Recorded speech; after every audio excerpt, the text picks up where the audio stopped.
The Empire strikes back. In Rome, things hit an all-time low in the reign of John XII. His real name was Octavian, but he changed it. This wasn't common among the early popes. In fact, Octavian was only the second pope to change his name. The first had been John II in 533, whose original name had been Mercury. So you can see why he changed it. Pope Mercury, probably not a combination that makes the confidence in one's orthodoxy. John XII was a young aristocrat, entirely uninterested in anything spiritual, who lived with several women and turned the Lateran palace into a brothel. His behaviour was so awful that female pilgrims stopped visiting the shrine of St. Peter. His passion for gambling meant that he went through shed loads of cash, most of which came from the offerings of pilgrims. By now the papal lands were weak and vulnerable. They were under attack from a local ruler called Berengar of Ivrea. Desperate for help, John kept his trousers on just long enough to act. He appealed to the German king, Otto of Saxony. If Otto would come to rescue Rome, John said, then the Pope would crown him emperor. Otto was a man with a dream. He wanted to resurrect the empire. A big fan of Charlemagne, he had even staged his coronation in Charlemagne's church in Aachen. And he was a fine military leader.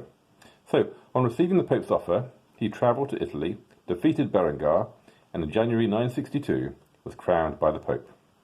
Through his sin and stupidity, John had actually restored the Holy Roman Empire. But Otto wasn't content to leave it there. He made it clear that from now on he expected a veto over the choice of Pope, and that every Pope had to swear allegiance to the Emperor, and he gave John a stern talking to about his behaviour. John, meanwhile, was a man with his brain in his trousers. He now regretted calling Otto in, and the moment the new emperor left Rome, Otto entered into negotiations with Berengar's son, Adalbert, and offered to make Adalbert emperor instead of Otto. Eh? Seems it's John who did that. Anyway. Otto got wind of this and was furious. He marched on Rome, and John fled to Tivoli, stopping only to grab whatever ecclesiastical gold he hadn't already spent on prostitutes or gambled away on the 330 at Verona. When Otto discovered the sheer weight of people's grievances against John, he wrote to John offering him the chance to defend himself. John wrote back in his own ungrammatical hand, "Bishop John, to all the bishops, we hear that you wish to make another pope. If you do, I excommunicate you by Almighty God, and you have no power to ordain no one, or celebrate Mass." He clearly wrote all that himself. His mum must have been so proud.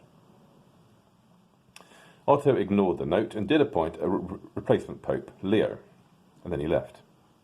But now the people of Rome got all uppity.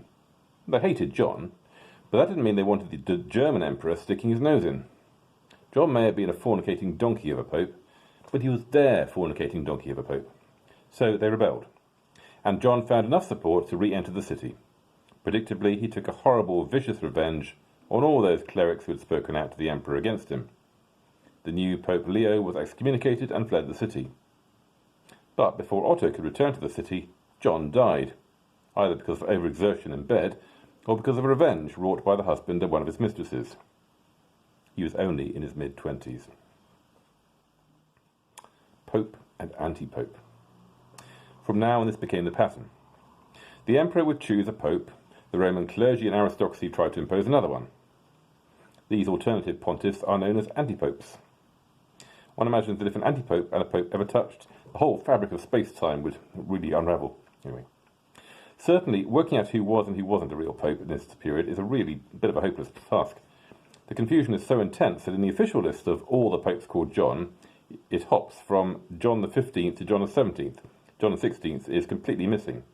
He was actually an antipope, but in the later records he somehow acquired an official number before being expunged from the record. And anyway, in most cases, the popes and the antipopes were as bad as each other. The other issue was interference from the east, where the Byzantines were resurgent under the impressively named Emperor Basil II, the Bulgar Slayer.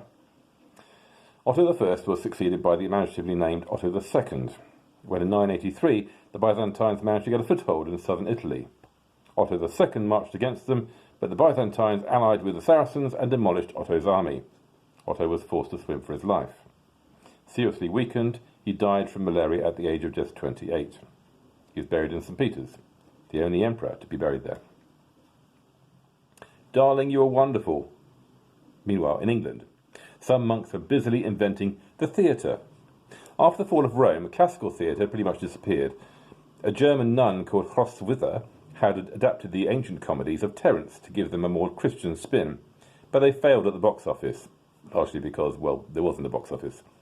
Then, around 970 to 980, the Benedictines in England started to introduce a bit of drama into the service.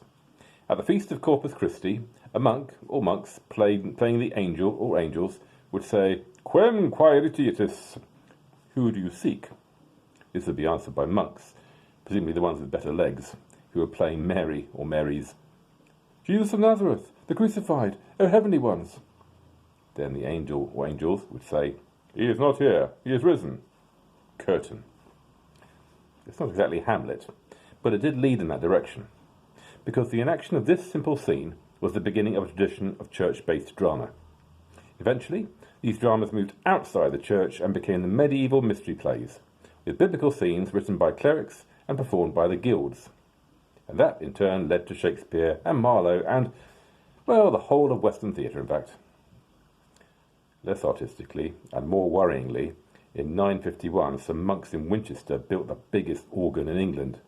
It contained 400 pipes and had 26 bellows, which it took 70 men to pump, working in relays. The music was apparently so loud that it could be heard throughout the entire city. Terrifying.